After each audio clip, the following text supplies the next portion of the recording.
औलाद का मोह। दिलीप और सुधांशु नाम के दो भाई थे। दिलीप की शादी कावेरी के साथ हुई और सुधांशु की शादी माया के साथ। शादी के बाद दोनों भाई अपनी अपनी पत्नी के साथ खुशी खुशी रहा करते थे।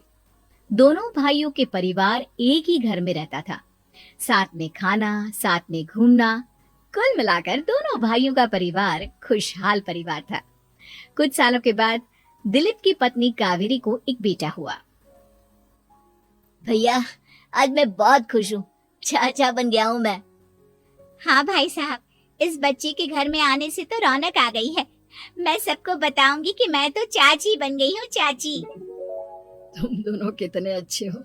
हमारे बच्चे के आने से ऐसे खुश हो रहे हो जैसे ये बच्चा तुम्हारा ही हो। बस भैया, अब आपका बेटा इस दुनिया में आ गया ना, हम भी कोशिश करेंगे कि हमारा भी बच्चा जल्दी से इस दुनिया में आ जाए। और फिर आपका और हमारा बच्चा दोनों मिलकर दिन भर घर के आंगन में खेला करेंगे। कितना मजा आएगा ना। सच कहती हूँ माया, मैं भी उसी दिन का इंतजार कर रही हूँ जब तुम्हारी भी गोद भर जाएगी और मेरे बेटे को एक छोटा भाई या बहन मिल जाएगी। 1 साल बीत जाता है। दिलीप और कावेरी का बेटा अब 1 साल का हो चुका था, लेकिन सुधांशु और माया की कोई औलाद नहीं होती। माया, लगता है कि हमारे जिंदगी में बच्चे का सुख ही नहीं है। ऐसा क्यों कहते हैं? दिलीप भाई साहब का बेटा भी तो हमारा ही बेटा है ना। तुम्हारी बात बिल्कुल ठीक है माया, लेकिन फिर भी हमारा खुद का एक बच्चा होता तो कितना अच्छा होता। हाँ, कावेरी भाभी भी हमेशा कहती हैं उन्हें अपने बेटे के लिए एक छोटा भाई या बहन चाहिए। लेकिन देखिए ना, हमारी तो किस्मत ही कितनी खराब है। हमारे तो सारे ट्रीटमेंट भी फेल हो चुके हैं। डॉक्टर ने भी साफ साफ कह दिया है कि तुम कभी माँ नहीं बन सकती। वही तो सुधांशु, बहुत बुरी किस्मत है हमारी। लेकिन माया, हम अपनी किस्मत को इतना क्यों कोस रहे हैं? हम दिलीप भाई साहब के बेटे को अपने बेटे की तरह ही प्यार कर सकते हैं ना। हाँ जी, बिल्कुल सच कहा। मैं भी वैसा कर सकती हूँ। चाची हूँ, उसे छोटी माँ का प्यार नहीं दूंगी क्या? कुछ दिनों के बाद दिलीप का एक दोस्त दिलीप से मिलने के लिए आता है। अरे क्या बात है दिलीप, बधाई हो बधाई। और घर तो काफी बड़ा है तुम्हारा। वैसे तुमने अपने बेटे के बारे में क्या सोचा है? भैया, और क्या सोचेंगे, बस उसे पढ़ा लिखा कर अफसर बनाएंगे, उसकी पढ़ाई पर खर्च करेंगे। अरे भाभी, आपकी तो इतनी सारी प्रॉपर्टी है, आपको किस बात की चिंता? ले देकर एक बेटा ही तो है। अरे नहीं दोस्त, तुम गलत समझ रहे हो। इस घर में मैं और मेरा छोटा भाई दोनों रहते हैं। इस घर का आधा हिस्सा मेरे छोटे भाई का है। अच्छा, कितने बच्चे हैं तुम्हारे छोटे भाई के? भैया, उनके साथ ना कुछ प्रॉब्लम है। मेरी देवरानी कभी माँ नहीं बन सकती। अरे फिर किस बात की चिंता? अरे मैं तो कहता हूँ अपने बेटे के भविष्य के बारे में सोचिए ही मत। बस ये घर उसके नाम करवा दीजिए। देखिए, आपके भाई का भी कोई बच्चा नहीं है तो सब कुछ आपके बेटे को ही मिलना चाहिए। लेकिन ऐसा करना क्या सही होगा? अगर उनका बच्चा नहीं है तो क्या हुआ? ये घर आधा उनका है, उनकी जो मर्जी है वो करें। अरे कैसी बात करते हो? उनकी कोई औलाद नहीं है, वो क्या करेंगे प्रॉपर्टी अपने नाम रखकर? हाँ, वैसे भाई साहब, आपकी बात तो बिल्कुल सही है। अब जो कुछ भी है वो हमारे बेटे का ही तो है। आखिर वही तो इस घर के वंश को आगे बढ़ाएगा। मैं कल ही देवर जी से बात करती हूँ। अगले दिन सुधांशु और माया, इधर आओ। तुम दोनों से एक बहुत जरूरी बात करनी है मुझे। बताइए ना भाभी, क्या बात है? आपको कहीं जाना है तो आप अपने बेटे को मेरे पास छोड़कर जाइए। मैं ही पूरा दिन रख लूंगी उसे। अरे नहीं माया, वो तो मुझे पता है। मैं किसी और चीज के बारे में बात करना चाहती हूँ। बताइए ना भाभी, क्या बात है? देखिए देवर जी, आपका कोई बच्चा है नहीं, लेकिन मैं जानती हूँ कि आप हमारे बेटे को अपने बेटे की तरह ही प्यार करते हैं। भाभी, बेटी की तरह नहीं, वो हमारा ही बेटा है। मेरे लिए तो वो मेरा ही बच्चा है। वही तो फिर क्यों ना ये सारी प्रॉपर्टी हम मेरे बेटे के नाम करवा दे, क्योंकि तुम्हारा हो या मेरा, हम सबका एक ही तो है बेटा। लेकिन भाभी, अभी तो वो सिर्फ 1 साल का है। अभी से प्रॉपर्टी उसके नाम करवाने का क्या मतलब है? देखिए देवर जी, जो काम जितना जल्दी हो जाए ना उतना अच्छा। आने वाले वक्त का क्या भरोसा। भाभी भरोसा क्यों नहीं, हम तो हमेशा आपके बेटे को माँ बाप की तरह ही प्यार करेंगे।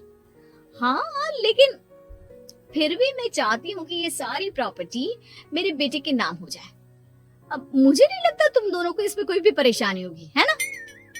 भाभी वैसे तो आप जो कह रही हैं वो बहुत जल्दबाजी है, लेकिन फिर भी अगर आपको ऐसा लगता है तो ठीक है, कल ही प्रॉपर्टी के पेपर बनवा लीजिए, मैं और माया उस पर साइन कर देंगे। इस तरह से अगले दिन प्रॉपर्टी के पेपर बनवाकर सारी प्रॉपर्टी दिलीप और कावेरी के बेटे के नाम पर करवा दी जाती है। कुछ दिनों के बाद सुधांशु, सुबह सुबह ये कौन लोग आ गए हैं तुम्हारे घर पर? भैया वो ऊपर वाला कमरा खाली पड़ा था ना, सोच रहा था किराएदार रख देता हूँ। लेकिन किराएदार रखने से पहले आपने हमसे पूछा भी नहीं। भाभी इसमें आपसे पूछने वाली क्या बात थी, हमें एक ही कमरे की जरूरत थी, इसलिए सोचा दूसरा कमरा किराया पर दे देते हैं, कुछ इनकम हो जाएगी। अरे माया, ये सारी प्रॉपर्टी अब मेरे बेटे के नाम पर है और यहाँ पर जो कुछ भी होगा उसके लिए तुम्हें मेरी या दिलीप की परमिशन तो लेनी पड़ेगी ना। हाँ सुधांशु, तुम्हारी भाभी ठीक ही तो कह रही है। अब देखो, तुमने खुद अपने हाथों से ये प्रॉपर्टी हमारे बेटे के नाम की है, वह अभी बहुत छोटा है, तो इस घर से रिलेटेड सारे फैसले तुम्हें हमसे पूछ कर लेने चाहिए। भाभी हमें तो लगा था कि आप हम लोगों से बहुत प्यार करती हैं, लेकिन आप तो हमारे साथ भेदभाव करने लगी। अरे, इसमें भेदभाव करने वाली क्या बात है? और मैंने कौन सा तुमसे कुछ गलत मांग लिया? अरे ले देकर मेरा बेटा इकलौता इस पूरे वंश का वारिस है, सब कुछ उसके नाम है। तुम्हें इस बात से जलन क्यों हो रही है? भाभी माया को जलन नहीं हो रही, वो तो बस ऐसे ही कह रही थी। सब जानती हूँ मैं, इसकी खुद की तो कोई औलाद पैदा नहीं हुई, बस इसीलिए जब देखो तब मेरे बेटे पर बुरी नजर डालती रहती है।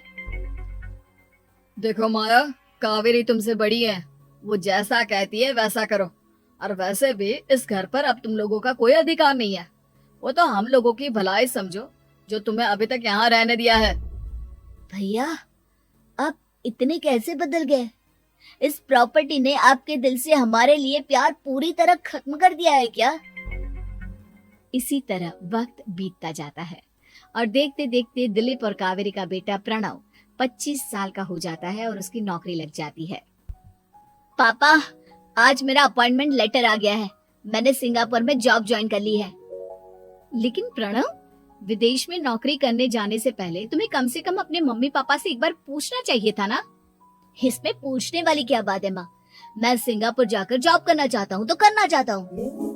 देखो प्रणव, हमने तुम्हारे लिए इतनी सारी प्रॉपर्टी यहाँ पर रखी हुई है, उन सब का क्या होगा?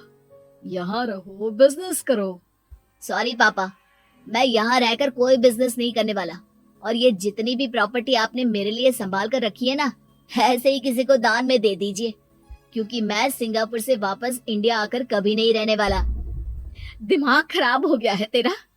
जानता नहीं, तेरी वजह से हमने तेरे चाचा चाची से लड़ाई करके पूरा घर तेरे नाम करवा दिया था। हाँ तो ऐसा करने से पहले आपको सोचना चाहिए था ना। और मम्मा, मैं तो वैसे भी उस वक्त 1 साल का था, मेरा इस मैटर से कोई लेना देना नहीं है। कैसी बात कर रहा है ये लड़का? अरे तेरी वजह से अपने छोटे भाई से दुश्मनी लेकर बैठा हूं मैंने तो उसे घर से भी निकाल दिया। जानता नहीं तू, बाजू वाले घर में एक छोटा सा कमरा किराए पर लेकर रहते हैं तेरे चाचा चाची, और ये सब मैंने तेरे लिए किया। देखिए पापा, आपने जो कुछ भी किया अपने लिए किया। मैंने आपसे कब कहा था कि मुझे ये प्रॉपर्टी और घर चाहिए? और वैसे भी अपने भाई के साथ इस तरह का बिहेव करके आपने कोई अच्छा काम तो किया नहीं। तू सही कह रहा है बेटा, हमने तेरे चक्कर में अपने छोटे भाई जैसे देवर और बहन जैसी देवरानी को इस घर से निकाल दिया। बहुत बड़ी गलती हो गई मुझसे। ठीक है मॉम, तो अब आप अपनी गलती सुधारो, लेकिन मुझे तो फॉरेन जाना है, मैं वहीं जाऊंगा। अब आगे क्या करना है ये आपका डिसीजन है। और प्रणव सिंगापुर जॉब करने के लिए चला जाता है।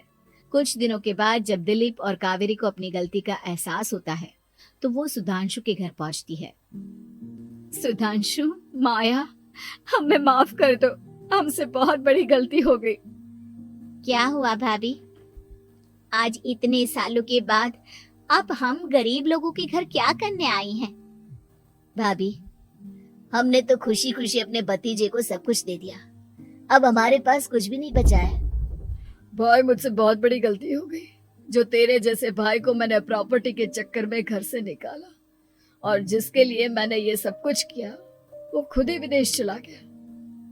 भैया भाभी, जिस बेटे के लिए आपने हम लोगों को इतनी तकलीफ दी, आपस के प्यार को बिगाड़ा, जब वही आपसे दूर चला गया तो आपको इस बात का एहसास हुआ।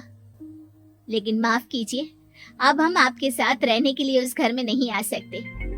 नहीं नहीं माया, ऐसा मत कहो, मुझसे बहुत बड़ी गलती हो गई, प्लीज वापस चलो, मैं वो घर फिर से तुम्हारे नाम कर देती हूँ। भाभी, मैं उस घर का क्या करूंगी? किसके लिए? मेरा कोई बच्चा नहीं, मैं तो बस जिंदगी भर आप लोगों के साथ प्यार से रहना चाहती थी, प्रणव को अपने बेटे की तरह प्यार करना चाहती थी, लेकिन आपने मुझसे वो अधिकार छीन लिया। भाभी और भैया, एक सवाल पूछना चाहता हूँ आप लोगों से। जो बच्चा कुछ ही दिन पहले दुनिया में आया हो, जिस बच्चे के भविष्य का आपको पता ही ना हो, उसके लिए अपने पुराने रिश्तों को तोड़ देना, अपने सगे रिश्तेदारों से दुश्मनी मोल लेना, उनके साथ झगड़ा करना, उनकी बेइज्जती करना, क्या ये सही है? कम से कम हमें सही वक्त का इंतजार तो करना चाहिए ना। सिर्फ प्रॉपर्टी के लिए अपने सगे भाई को घर से निकाल दिया, वो भी अपने 1 साल के बेटे के लिए। क्या ये वाकई में सही था? जवाब दीजिए मेरी बात का।